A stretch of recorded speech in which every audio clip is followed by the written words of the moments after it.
Selepas beberapa hari mencetus tanda tanya, Wong Chen hari ini mengesahkan peletakan jawatannya sebagai Ahli Parlimen Subang. Menerusi satu muat naik di Facebook, beliau memaklumkan peletakan jawatan secara sukarela itu berkuat kuasa hari ini pada jam 5 petang. Beliau turut berkongsi notis bertarikh 5 Ogos yang dihantar kepada Yang di-Pertua Dewan Rakyat.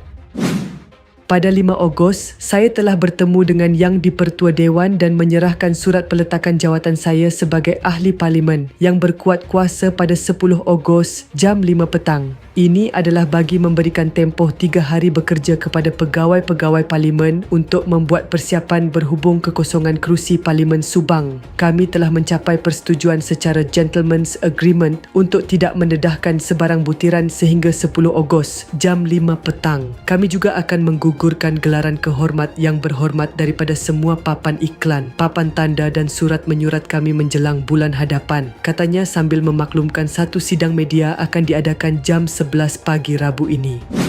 Wong Chen yang sudah 3 penggal menerajui kerusi Parlimen Subang sebelum ini mendakwa tidak dibenarkan mengakses sistem portal peruntukan khas yang digunakan untuk menguruskan peruntukan pembangunan kawasan. Turut berdepan masalah sama ialah Ahli Parlimen Ampang Roja Ismail yang juga dilihat berada dalam kem bekas Timbalan Presiden PKR, Datuk Seri Rafizi Ramli. Selain mereka, Ahli Parlimen Petaling Jaya, Lee Chan Chung, Ahli Parlimen Sungai Siput, S. Kesafan dan Ahli Parlimen Wangsa Maju, Zahir Hassan turut meluahkan rasa kecewa serta memberikan peringatan tegas berhubung tindakan berkenaan.